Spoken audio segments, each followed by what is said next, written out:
Hi everyone, welcome to my pre-recorded Mental Health State of the Industry Past, Present, and Future GDC talk for 2020. My name is Eve Crevichet. I'm the Executive Director of Take This, which is a mental health organization that serves the game industry and the game community. Our vision is a game community that welcomes and supports people experiencing mental health challenges and that recognizes the humanity and mental health of game creators. In addition to being the executive director of Take This, I'm also proud mom to a newly minted 9-year-old and the wife of a game studio executive, a small indie studio. Take This was founded in 2012 and since then has expanded from a website with robust resources on mental health, as well as the AFK Room program, which is a program that provides quiet, supportive spaces staffed by clinical and non-clinical volunteers at game conventions around the U.S., to include, in addition, a streaming ambassador program for people who talk about mental health in supportive and valid ways online, and a research program and industry training and support services.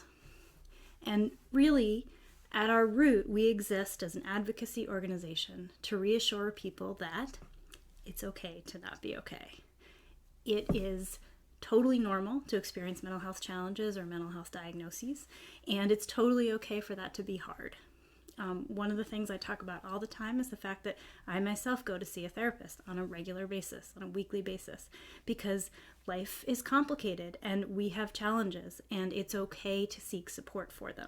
There may be lots of ways you can seek support. There may be lots of tools you have at your disposal, but it's okay to not be okay, and in fact, it's really common.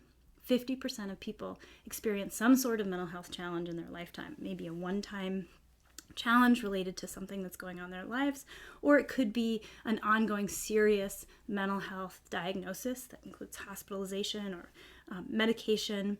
There's so many different ways that mental illness and mental health challenges affect people, and it's really common.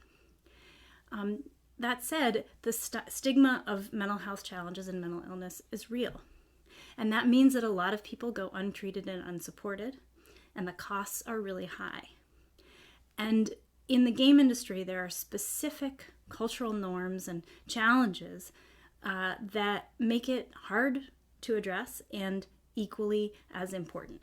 And that's what we're going to talk about today. First, I'd like to touch on why. Why does it matter? Why do we care? And why should the game industry in particular pay attention to this? There are great benefits to good mental health practice and mental well-being inside game studios. We know from research that mental wellness creates conditions for more creativity, more diversity, and more stability among people, among diversity, and a more experienced workforce, people who stay employed and who have the tools and the energy to contribute in constructive and wise ways. We want better games, we want a broader audience, and we want a more experienced workforce. Why are we talking about this? Well, last year, Take This created and released a white paper. It's about 64 pages long. It's nice and comprehensive on the state of mental health in the game industry. And to probably no one's surprise, we covered 3 main areas of concern: job stress and instability, community interaction and harassment, and diversity and inclusion. There's a link here to the research report, the white paper, and what we've done since then is worked with HR leadership across the country and done a variety of things to produce resources and tools and to identify gaps in resources and tools for game companies, game studios, people who make games in a variety of ways.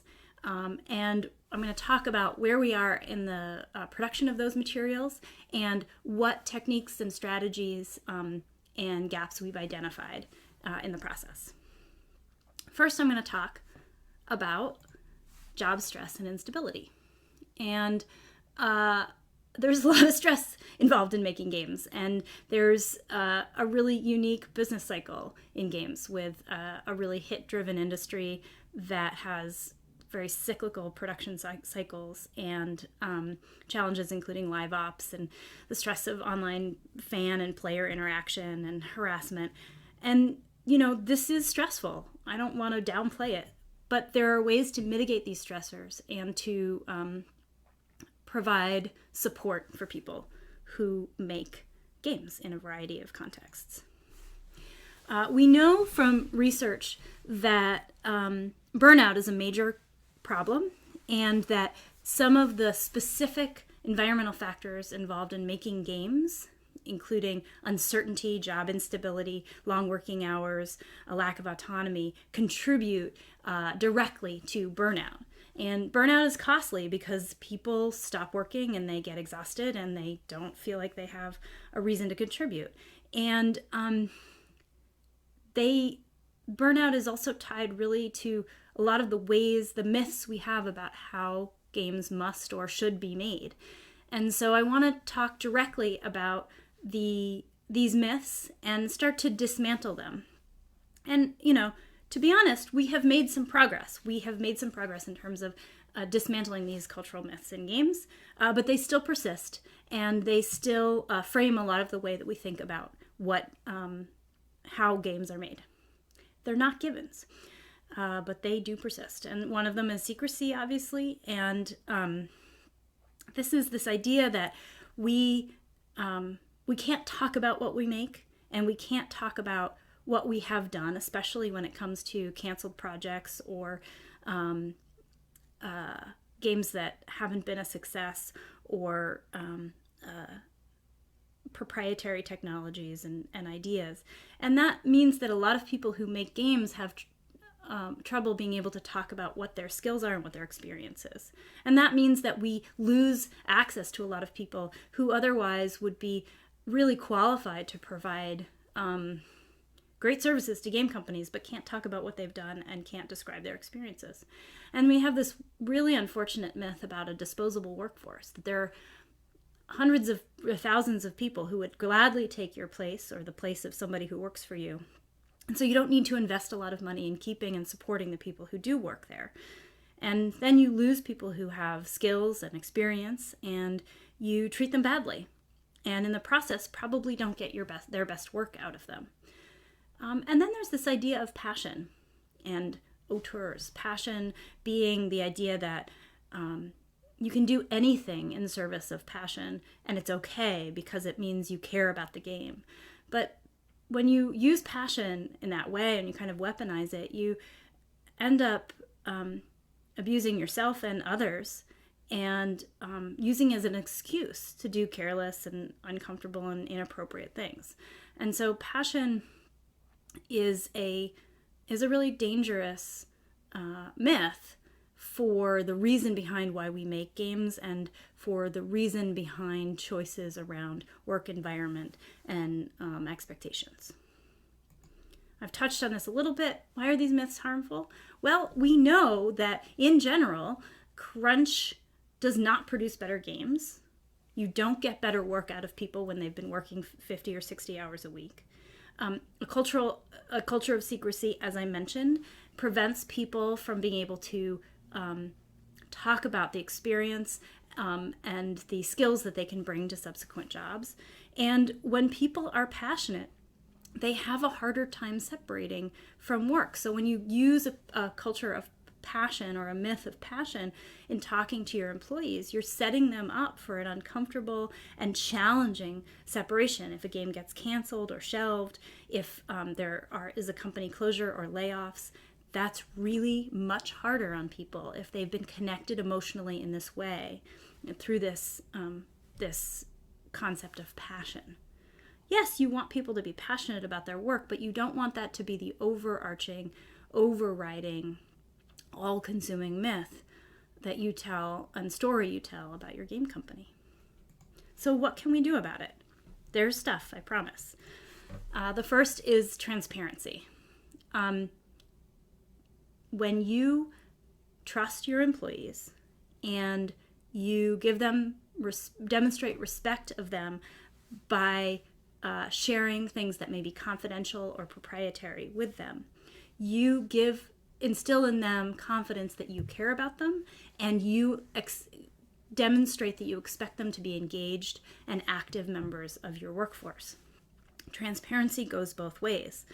And by sharing numbers, sharing financials, describing effectively where you're at as a company in ways that feel appropriate and not threatening or scary, when you are clear about career paths and work expectations and performance reviews, when you provide people with an opportunity to be engaged in planning processes, when you provide people with access to matrix reporting, which means reporting not just to a game director, but also maybe to an art director, so that they have access to multiple members of a leadership team and don't get left out when a game or a project is canceled.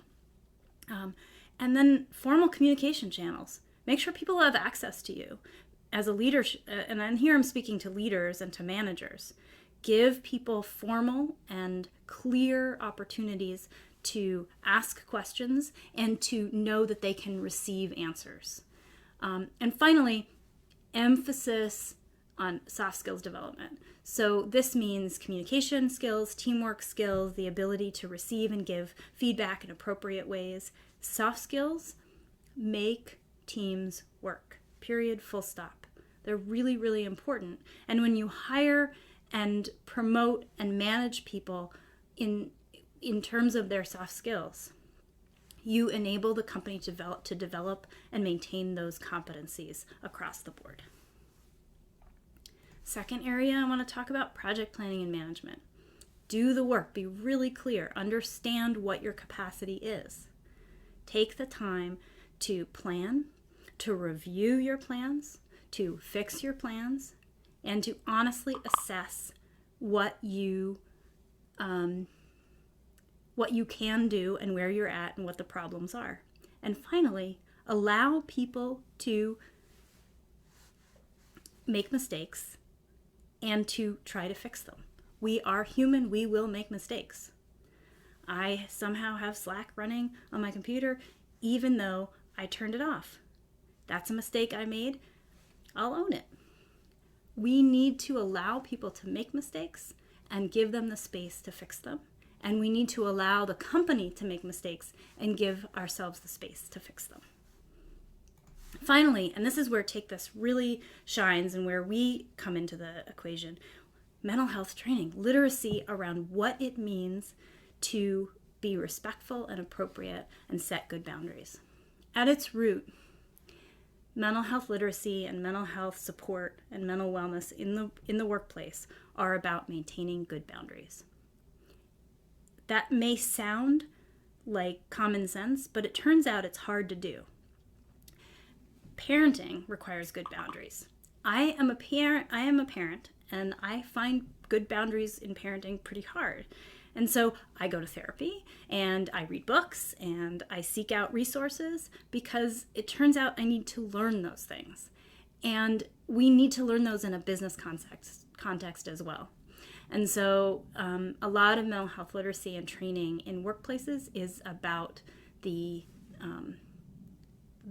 boundaries we set and how and why and we maintain them. And this is the way we approach that. Finally, we see that there are some industry-wide needs. And the first is, how do we provide business training and support to people who are coming to games for the first time, either making their first game or running their first company? How do we provide accessible, appropriate, game-literate training? And this is something we're working with across a couple of different organizations, including the IGDA. Is how do we find ways to really provide useful, appropriate training to folks who need it, so that they have the skills to run a business well, to manage their risk, to survive without a hit, and if it really doesn't work in the end, to find a way to transfer and describe their skills, which are probably substantial, in a different context. We want people not to feel like they're going to be high and dry, and we want people to understand that there's options out there for them, because there's nothing worse than feeling like you're without options. And the second aspect of this kind of industry-wide approach that I'm taking and that Take This is taking is, how do we provide support to leaders? Culture change in companies starts at the top, full stop. And leaders need support for that, especially because leadership can be very lonely. And especially in a secrecy-driven industry like games, that isolation can be really profound. And so we want to find ways to change that.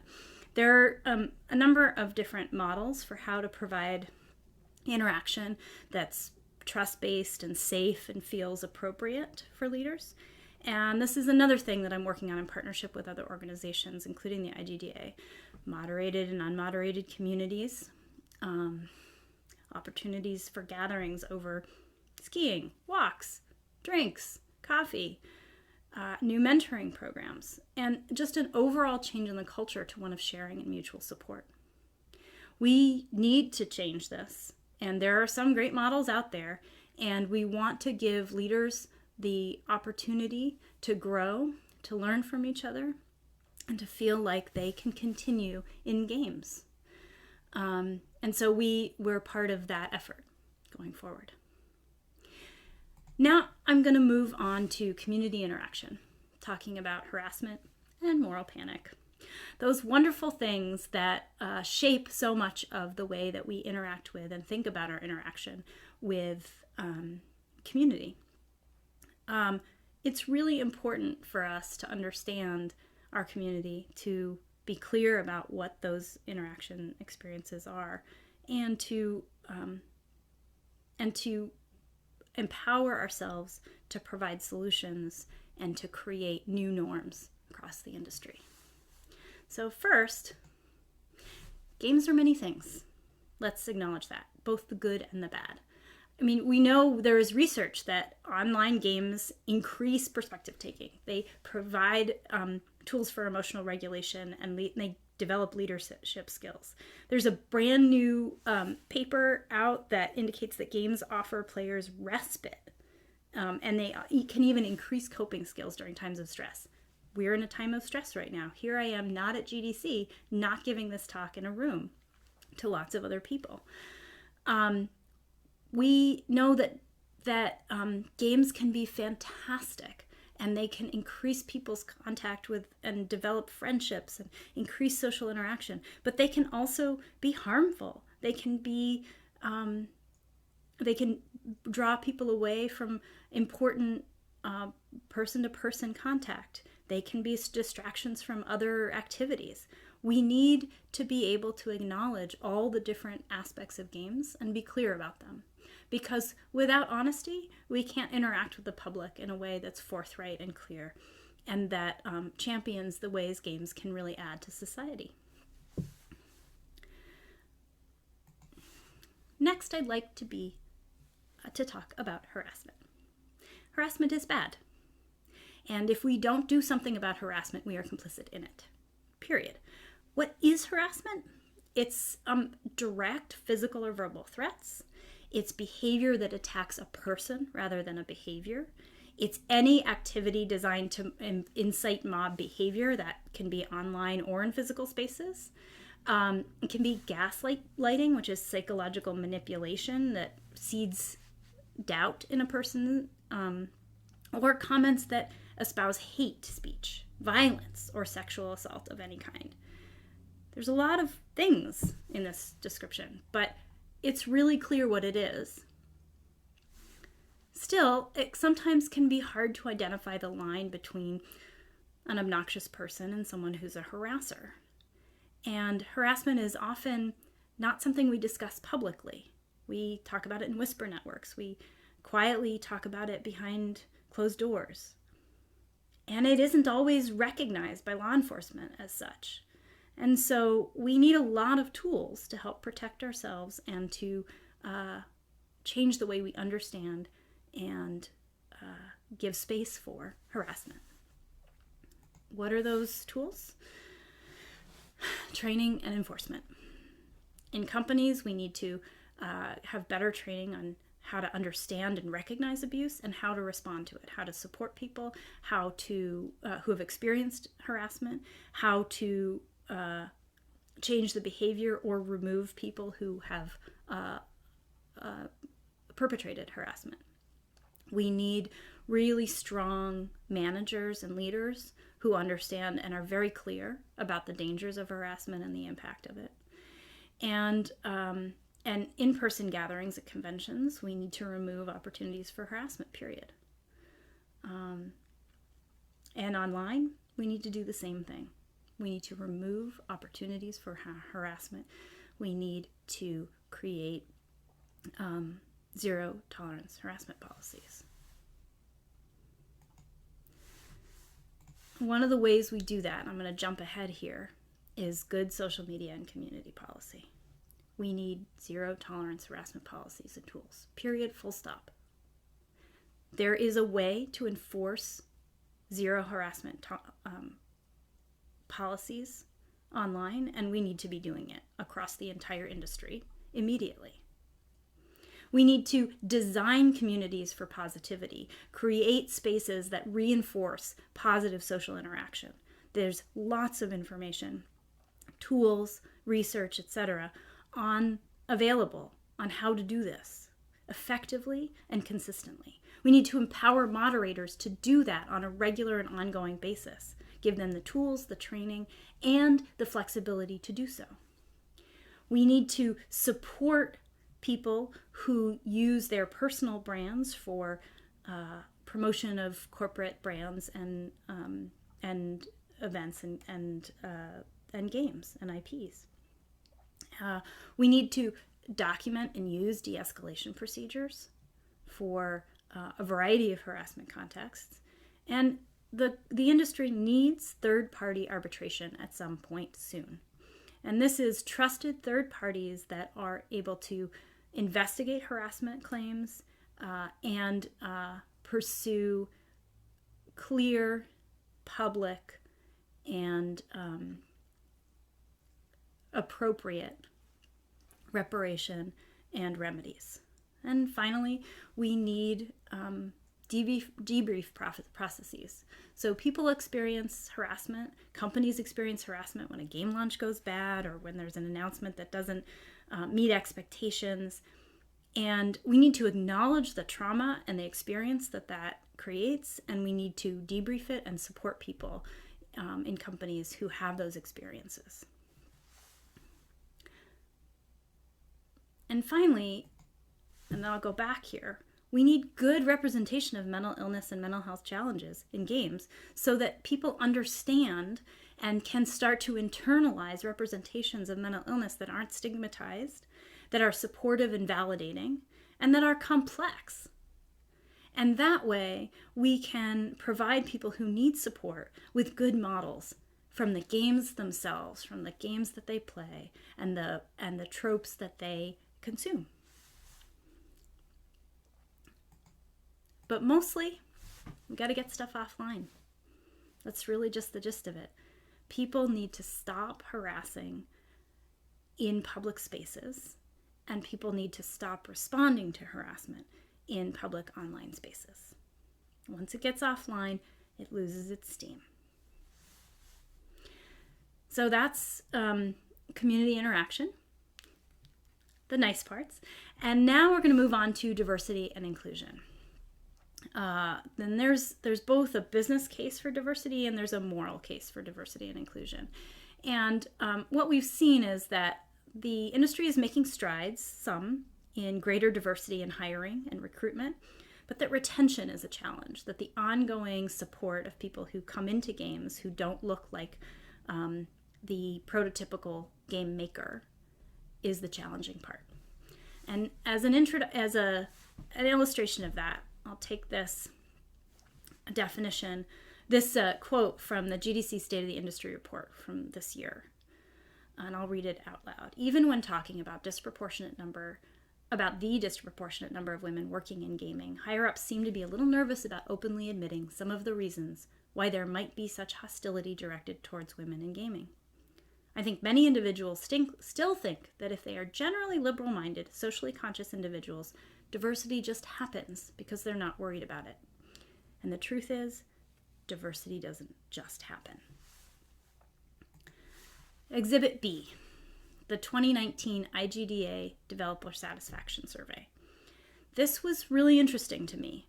The survey results indicated a high perceived negative perception of the industry. So people who answered the survey thought that the broader public had negative perceptions of the game industry.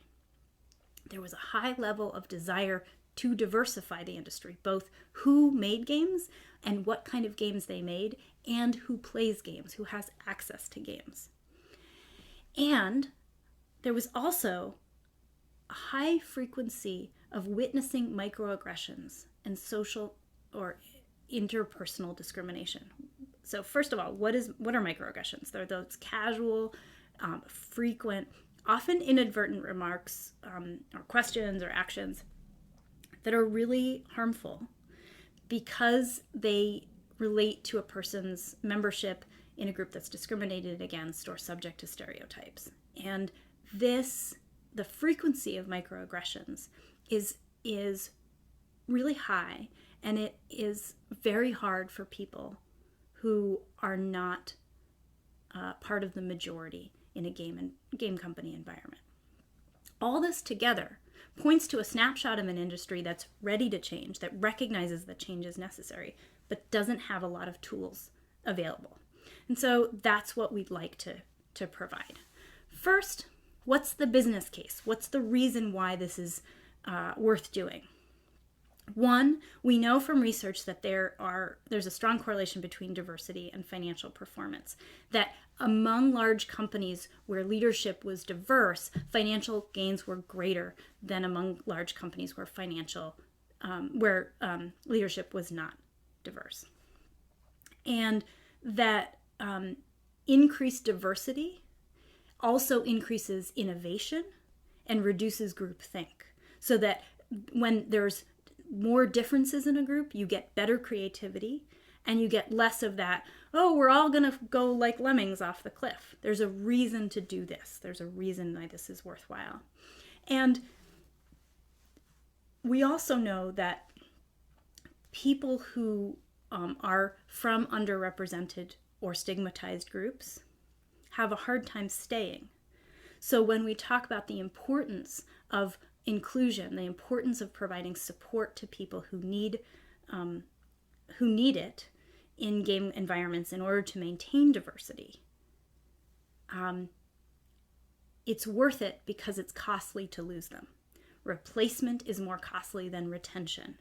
50 to 60% of direct costs, 90 to 200% of indirect costs. That's the increase in costs based on replacing an employee who leaves.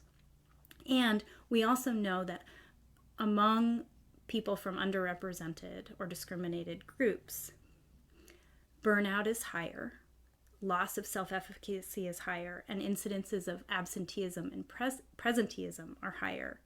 And that means that if we don't address those, we're going to lose productivity. We're going to lose the benefit of those employees. So it's really important to pay attention both to the diversity in recruitment and hiring, and to diversity in terms of inclusion and ongoing support.